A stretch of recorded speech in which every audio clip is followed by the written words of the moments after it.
I have a feeling it'll be a long time too for the world to listen to reason. Reason seems to be an afterthought in the world these days. This is The Block. I am your host, Kyle Johnston. You can find my work on Twitter at KJ_The Block. Find it on my website, KyleJohnstonTheBlock.wordpress.com. I laid down my sports picks a little earlier in the day. So we're going to jump into some of the hot topics around the world. I came home Friday night because we basically got a fucking mini hurricane through Mosport in the Durham region. And everything got fucking rained out. We had to run to our fucking trucks. I was trying to hold down the tarp because everything was going to fly away. Our little bunker. Tents got all wet. Shit inside the tents got all wet. So we said screw it and went home. When I went home, casually stayed up for a couple more hours. Flicked on through the TV. And as I do that, I have a tendency to go onto CNN when I'm back at my parents' house. Because I don't have CNN where I live the last couple of years. And stumbled upon the Dallas shooting. And this shit was crazy. Absolutely wild. And a lot of people don't, like me for one, like I don't trust the cell phones. I don't trust Google or half of these companies. They're listening to us. They're getting our data. They're making business deals with other companies behind our backs in exchange for information. Information is gold these days. Information is priceless. Especially when you have it on certain people at certain times, certain circumstances.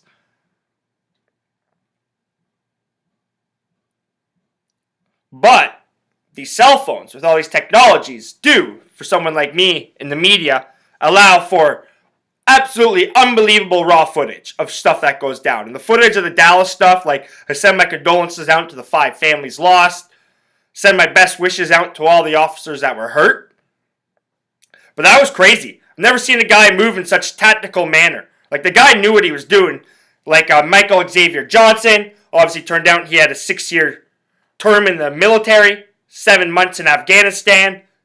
Never was really quite the same person when he got back after doing the military service, his parents said. It's kind of, it sucks. But I've never seen a guy do that. Especially when that, the first one I saw was a guy up in the building. Pretty intense. And then the second footage I saw was a guy walking on the ground with a cell phone. And he was talking through it. And I was giving some pretty good commentary. I give the guy some credit. He was saying he was fine, blah, blah, blah. Obviously, you can see messages popping up on his phone. And he knew he was broadcasting. He's like, I'm fine. He's like hiding behind cops and stuff. Ended up getting behind a little wall and a barrier. Eventually, he was told to leave. But he caught the one angle of when the cop was trying to come up behind the shooter. And you can tell that the cop popped a couple rounds towards him. Obviously did nothing. Guy had body armor on. Maybe one of them hit him. Maybe that's where one of the his wounds came from. He ended up writing shit in blood and stuff like that, which I'm going to do a little research what RB means. And get into some of the groups that he was following. He was following a couple radical groups. Not Middle East. This has nothing to do with the fucking Middle East. Has nothing to do with ISIS. Nothing to do with that. A couple groups online that didn't like law enforcement, etc., etc., the Islamic Nation and stuff like that, but like the old style, where like Malcolm X was in it when they were trying to build up in America and shit like that. Nothing to do with Middle East. Has 0% to do with the Middle East. Now the propagandas are very similar between these groups. I'm not saying that they aren't who they are. They're fucking awful people. Spewing awful fucking hatred. But I'm going to go figure that out. But yeah, you caught that, and then he turned around, snuck behind the pillar, went up. Unfortunately, did what he did to the cop. Capped him in the back, kind of stood over him a little bit. You can kind of see it a little bit, kind of hear it. You can hear it going off. And pretty fucking wild though. They got him up into the building. They had after the 45-minute standoff or so with the guns, tried to negotiate and shit like that. He was laughing at him, writing shit in blood. Like, he had no intention of going down alive. He was spewing threats of bombs. Obviously, he didn't quite get to that stage. It was easier to go out the way he did rather than do all the bomb stuff. Especially when you're by yourself, I guess. I've never made a bomb myself, fuck, but I'm sure it's not quite that easy. You know what I mean? Especially to set it off when you want to set it off, and etc., etc.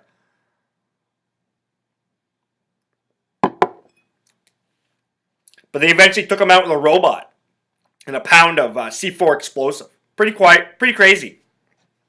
I was reading a couple articles on CNN.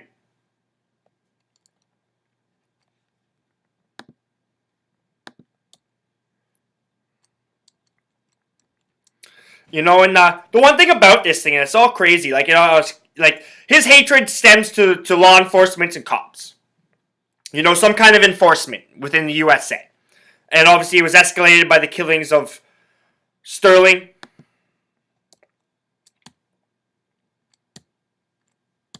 Mr. Alton Sterling down in Louisiana, which was, pretty uncalled for in my opinion. You had two officers pinning him down. You had one officer with basically a gun to his head. You definitely got to secure those arms in that situation. Come on, man. And he said he was trying to reach for it. I don't know, man. He was probably just trying to get away. Trying to square him loose or something like that. Kind of uncalled for. Probably where you shot him was kind of uncalled for. I don't know where the tasers went. The whole taser craze from the cops. I don't know where that went. Why aren't you just tasing him? And then securing his arms. But, in my opinion, it was uncalled for. And it also stems from Philando Castile. Shootings in Minneapolis. Or whatever it was. Or in Minnesota, sorry. I'll say Minnesota. It was down, Falcon Heights. But I'll just say Minnesota. His girlfriend recorded it on Facebook Live. Pretty intense, pretty crazy. The fact that he told them that he had a firearm.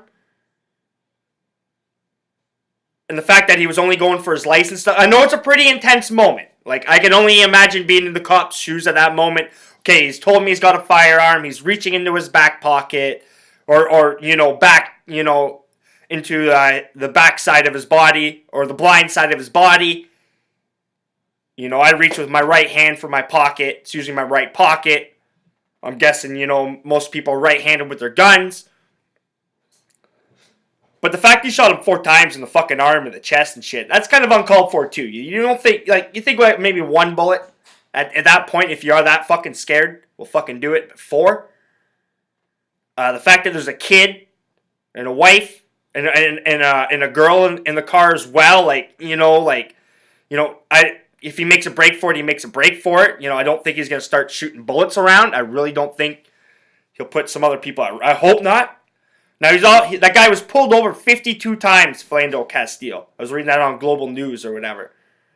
So, I'd also put that in account. 52 times he got pulled over and he hadn't done anything else. So, 53, is probably pretty casual, pretty usual for him. Now, I don't know if that's, race-based and stuff like that, which people call it. Race profiling, being pulled over and stuff. Most of it were seatbelt and they're not wearing a seatbelt, speeding, etc. Half of the things he was charged us with throwing out was a total of $65,000 in all his charges in the end, stuff like that. But that could have been taken into account that he hadn't done anything 52 other times. There's the rumor of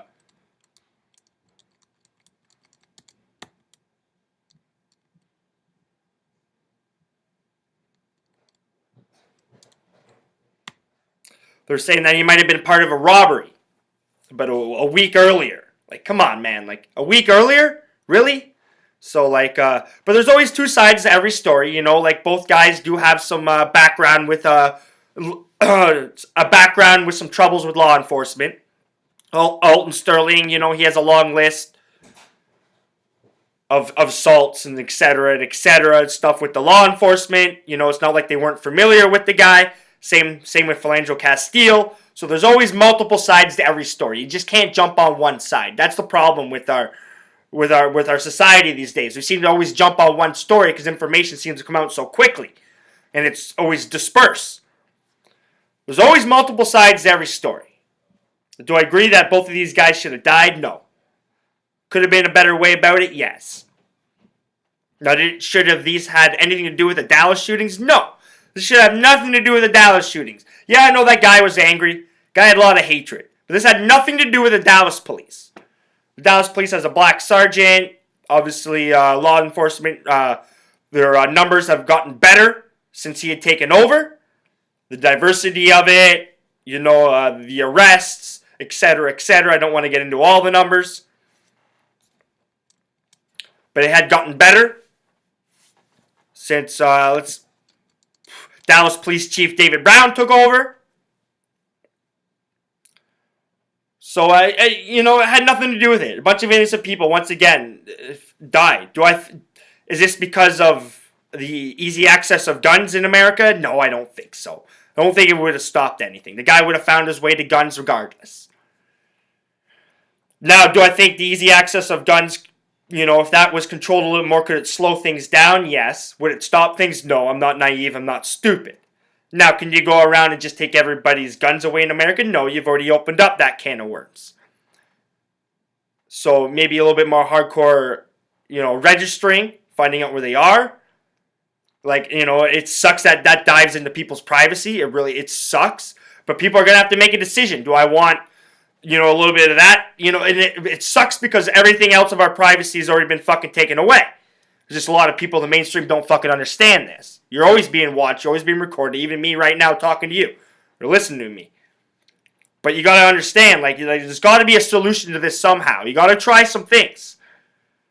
Now, I don't think, like I said, I don't think getting rid of all guns or making them really super tough is going to solve the problem. I don't think taking away everybody's guns is going to solve the problem. But there's ways to slow this problem down. Because it's definitely a big problem. Like, I swear to God, more Americans die by fucking gun violence in America than they do by fucking the Middle East and the ISIS and all that fucking shit. And everybody's all fucking worried and scared about that, and fucking Muslims coming in the country and shit like this, and refugees. More people die by fucking their own fellow Americans than fuck gun violence. Wake up. So there's got to be something done about it. Do I know the solution? No, I'm not a fucking politician. But I do think that if you do make it harder from now on to get guns, if you do put a little bit more, and it sucks to say that. It really does. It just sucks to say that. Put a little bit more enforcement on registration and stuff like that. You know what I mean? It fucking sucks, man. Because so much of our fucking privacy and so much of our shit's already been violated. But anyways, it's just my thoughts about the fucking whole Dallas shooting. Pretty fucking wild, pretty crazy. But while that was all going down, I was having fun down at Mosport Park, Canadian Tire Mosport Park. They played host to the IMSA and the Mobile One Sports Car Grand Prix over the weekend. Pretty fucking damn good shit. I haven't been to Mosport since I was 11 years old, maybe 10 years old. Down at the old Oval. They've gotten rid of the old Oval. Ron Fellows, Canadian Tire, own it now. And I say it's a fucking beautiful park, man. I had a great time. Met a lot of good people. The races themselves were awesome. The WeatherTech series, the big boys, Ford GTs, Chevy Corvettes, Porsches. It was quite the fucking show. Dane Cameron and Eric Curran with Team Whalen. They took home the victory. They beat their teammates of Joa Barbosa and Christian Fittipaldi, who I was fucking pulling for. I'm familiar with the Fittipaldi last name. Fittipaldi in racing. They beat them by 10 seconds. The brothers of Jordan Taylor and Ricky Taylor, they came third. They were 18 seconds behind. All three were Corvette DPs. It's basically like a Le Mans kind of production class series. It's pretty fucking cool. They were at Glen Watkins the fucking week before. We were walking through the pits and shit, and I saw Chip Ganassi racing and stuff like that. They had the Ford GTs. It was pretty fucking cool to see Chip Ganassi.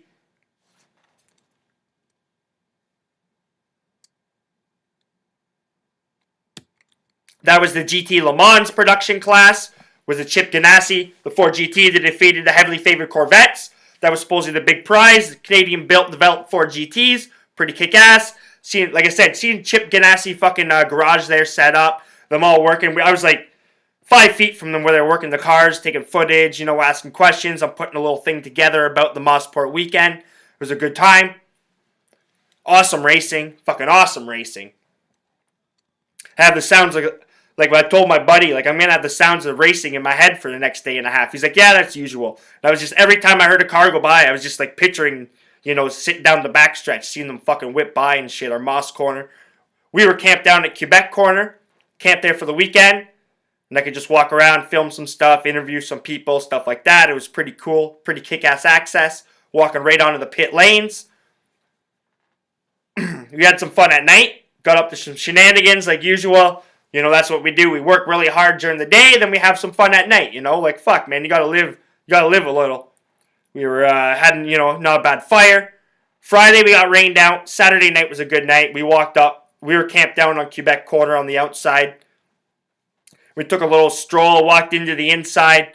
We decided to play a little game, and we walked up to people's fires. We just snuck up. We saw a couple people sitting there. We said, all right, we're just going to walk up. We won't say nothing. We're just pretend like we're going on a long walk. We're a little cold. Just going to warm up. So we'd walk up. We'd walk up to the fire. This is in the dark, too, right? No lights on, nothing. And then we pretend to be warming our hand, doing the old, oh yeah, turn around, warm our backside up, warm our ass and shit.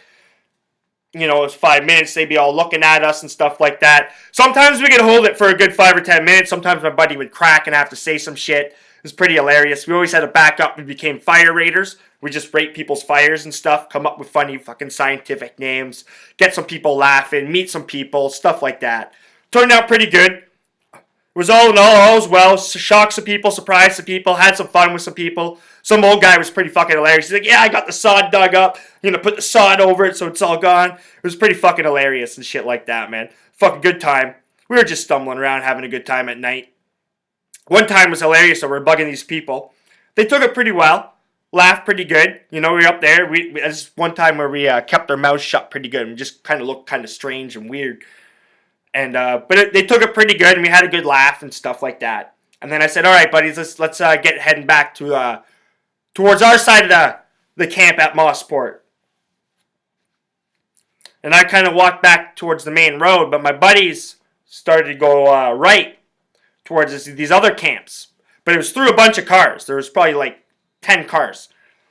And I was on the main road, and I was watching my buddies walk through the main cars. They had the little miners' hats on this time, so it looks kind of weird, especially for people fucking from a little ways away. People kind of park where they can. And especially on the inside, you only have so much room, flat ground. Buddies are walking through the cars, and I'm sitting on the fucking main road, and I can see the whole fucking thing, and I'm just seeing all these cars and all these car alarms starting to go off, and all the lights are flashing, and everybody's fucking locking their cars because they're seeing two fucking idiots walking through them, and shit. I was just laughing my ass off. I was just like, hey, boys, I think it's time to get a move on, man, because, we got about 4 or 5 cars flashing their lights, following you. It was pretty fucking hilarious. People could hear me laughing at them, right, so they kept flashing them and shit like that. It's pretty funny. We had a good time. Made our way back. But like I said, I got a probably nice little 3-4 minute short story, a little sot about it coming out. I'll definitely be going back to Mosport quite a bit. We always cause some mischief. But it's pretty cool out there. We had some mini putts set up. We had the washer toss. I was doing my work during the day. Like I said, had a little bit of fun at night. It's just what it's all about in the summertime. And I'd say good on you, Mosport. Good on you, IMSA. You put on a good show. I enjoyed it. The fire rating, walk around, freaking some people out at night was pretty hilarious. And all in all, it was a good weekend. Seeing Chip Ganassi and Christian Fittipaldi was pretty fucking cool. But I'll finish this up with a little bit of fantasy baseball talk. Before I get to the fantasy baseball talk, we'll jump into the bets I had previously laid down. Now, we hit Korsberg. We cashed FK Korsberg. The Azerbaijan club. We got them. Cash that. Well, sorry. Push. We got a push on that. They won 2-0. Now, we didn't cash the Mostar.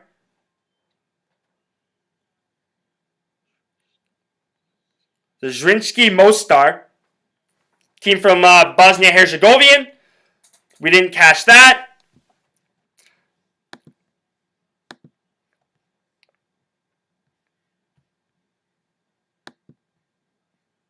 Yeah.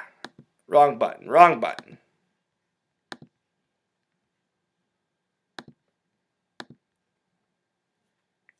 Now, when we take a look at our parlays here for the... so we're halfway to cash in. We need a couple goals by Salzburg. They're in the 68th minute, tied at zeros. We need 2 goals at least by Salzburg for the push. We've cashed the under 3.5 in the Valletta Red Star Belgrade game.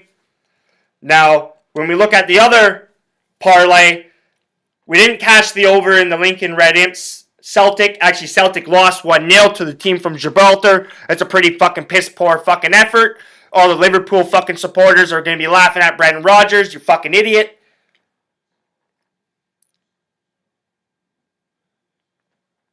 Fucking pissing me off. Fuck you, Celtic. Losers. Bunch of fucking losers. Definitely be pulling for Rangers to kick your ass.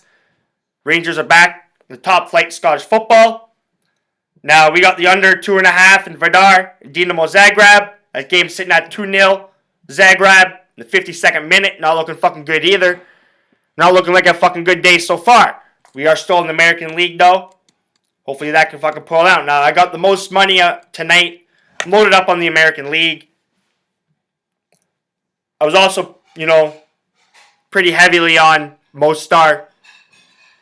I don't really put a whole lot on parlays. Parlays are parlays. They are what they are. But anyways, some fantasy baseball talk. I'm in a pretty good paid league in fantasy baseball. Some pretty half-decent players. We're sitting at the All-Star break right now. I'm sitting at 10-4. Putting up about 493 points, a week. Heavily based on pitching. I was ranting and raving the last time I talked about fantasy baseball. Not really ranting and raving so much right now.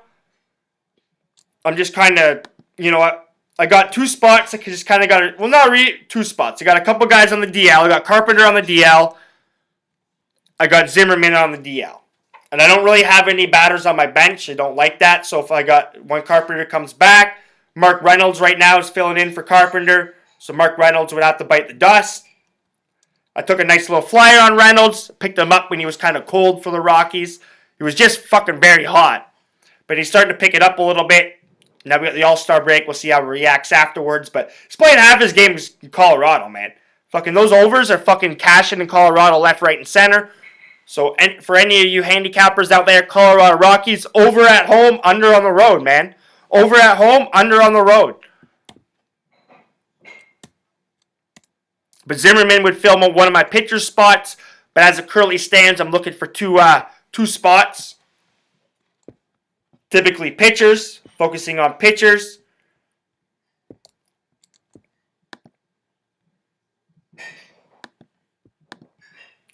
We got a couple half-decent pitchers still out there. We're mostly picking from, the bottom of the barrel. Basically what it is, you get 5 add and drops. So if you can get your squad built to where you absolutely like it and only have 1 bad roster spot, that benefits you because you can just add and drop a starting pitcher 5 times and get 5 times the fucking points. Or as my fucking father's he's in the league, he said, fuck my catcher. So he uses his catcher position to pick up a pitcher 5 times a week and just has, the rest pitching. Because he's like, fuck it, man. He's like, there's no way my catcher can nearly get as many points as adding and dropping a starting pitcher 5 times a week. So, I yelled at the commissioner about that a little bit. It's kind of fucking bullshit. Kind of goes against the grain of actually building a really good team or having to move players or trade players. We don't have a whole lot of trades, more adds and drops. But a couple half-decent pitchers out there.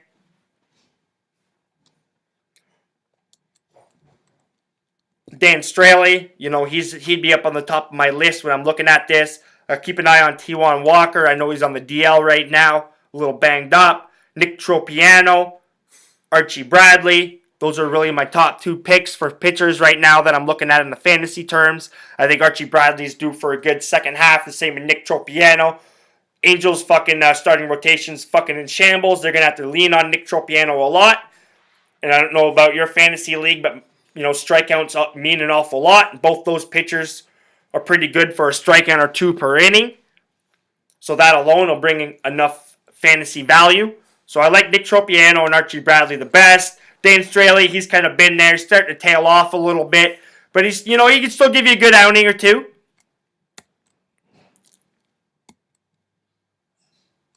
Guy that I'm kind of going to be interested in watching in the second half is Colin Ray. I think he's got some potential. If he can kind of throw it all together for San Diego to be a half-decent pitcher there down in San Diego, you might have some value. Irvin Santana, didn't really have that great of a first half. Might put it together in the second half. But he's not on my top list. I don't like Irvin Santana at all. I probably won't see him on my team. Nolito. Nolito is always interesting. He was just dropped in our league. He's been demoted, but I'm sure he'll be back at one point. Now, I was taking a flyer on Shelby Miller there, and I had to get rid of Shelby Miller. The guy's just awful. Archie Bradley, Arizona, same team, much more effective. Jose Barrios, the young prospect for Minnesota, he's going to get another shot here in the big leagues. So if he's still available in your fantasy leagues, he's one to watch. Maybe if you can stash him away, take a flyer on Jose Barrios.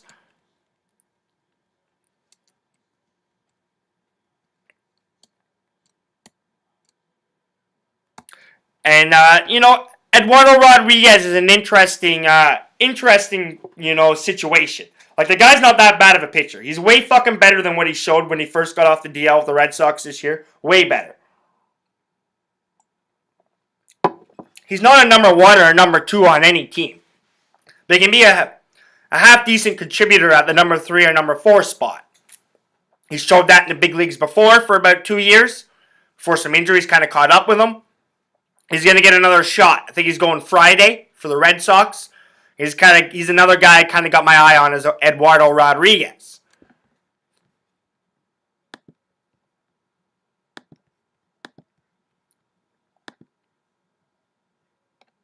If you look at some of the batters, like in our league, batters aren't nearly as important. So, like, to have them on your bench is kind of pointless. So we don't really have a bench of batters on any of the teams. Maybe some teams have one guy, but not really. So you got some half-decent hitters still available, like Michael Saunders. I think he's going to keep continuing his performance for the Toronto Blue Jays. The Blue Jays are hot right now. Pretty good fucking lineup to hit in. In our league right now, he's put up 290 points, basically. He's a very, very intriguing Michael Saunders. I hate the fact that they called him Captain Canada. Fucking pissed me off watching all that fucking push by the Jays. But hey, man, good on the Jays for fucking making a push for them. Good on the Jays fans. Jays are number 1 in attendance this year, so it doesn't shock me. But I still think they're going to fall short of winning the division. I think they're going to get a wild card spot. I don't know. I do have a bet, the over-under of 90 wins. So it's going to be fucking really, really fucking close. I think it's like a $50 bet, I'm pretty damn sure, for fucking over-under 89.5. I got the under. So fucking nice little slump by the Jays wouldn't be too bad. But I don't think Michael Sanders is going to slump too bad. I think he's definitely worth a look at some fucking leagues. He's picked up the slack for Colabello, picked up the slack for Justin Smoke.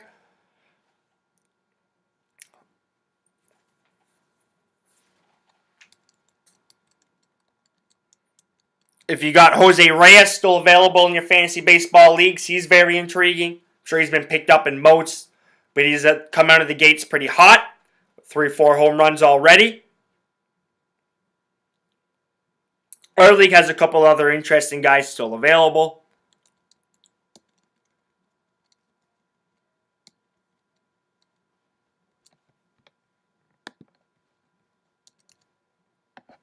Guys like Prince Fielder. Will Prince Fielder have a good second half? Will he pick it up? Pretty shitty. 8 home runs, 44 RBIs. awful average. He's hitting around, 220, 225. Yasiel Puig, the enigmatic Yasiel Puig. What the fuck is Yasiel Puig going to bring? I was always a Jonas Cespedes fan. As an Oakland A's supporter right here, I'm a big fucking Oakland A's fan. So I was always a Cespedes fan over fucking Puig. I hated that Puig got a whole lot of fucking attention and Cespedes didn't. Cespedes has got the cannon arm. He's got the fucking bat. He's got the demeanor, the determination. Shin-Soo Choo might be interesting to watch for the Texas Rangers if he can get over some health problems and get hot. He's hitting a pretty good lineup. Same can be said with Jason Hayward if he can get his head out of his ass. Because he's had an awful year for the Chicago Cubs, but his fucking lineup's just absolutely amazing if he can fucking figure it out. Even fucking, fucking half decently figure it the fuck out, he'll be fucking effective. Same can be said by Adrian Gonzalez. Now, Lucas Duda is interesting. He's been on the DL. Manager Terry Collins said Sunday that Lucas Duda back is not close to being ready for a rehab assignment. So fucking everybody who's been keeping an eye on Lucas Duda, you can keep an eye on them longer. That includes me.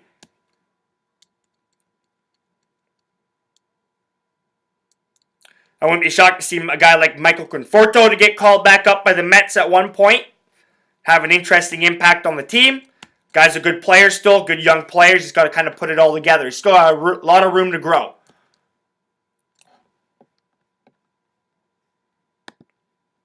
Now, I've been keeping an eye on a lot of relief pitchers that we have left in our league. We have a couple good relief pitchers. Juanmer Gomez obviously leads the pack. Fernando Rodney, take a pass. Brad Ziegler, take a pass.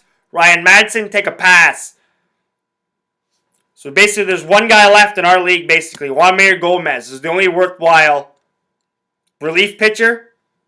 Now, we got, combination of Joe Smith, Houston Street, and stuff like that. Awful. Vizcaino from Atlanta. No sense having him.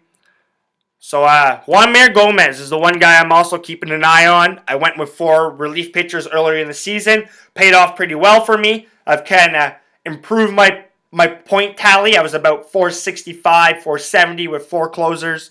I'm up to about 495 now. Taking a closer away and going with a starting pitcher.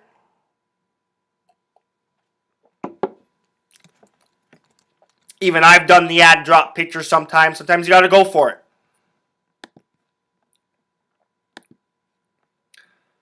So I'm going to bust this short. Try to catch the end of some of those. Let's take a look here. I'm going to cut this short. I'll be back tomorrow with some sports picks. Probably just have one show for you tomorrow. Hopefully everybody enjoys the All-Star game. I think it's going to be a good one tonight. I have a feeling we might see some runs tonight. I don't really have a heavy lean to the over or under, but if I had any lean, I'd lean to the over. So it's still 0-0 in the Salzburg game. I need some fucking goals, Salzburg. I need some goals. If you get 1 goal, you're going to get 2 goals, Salzburg.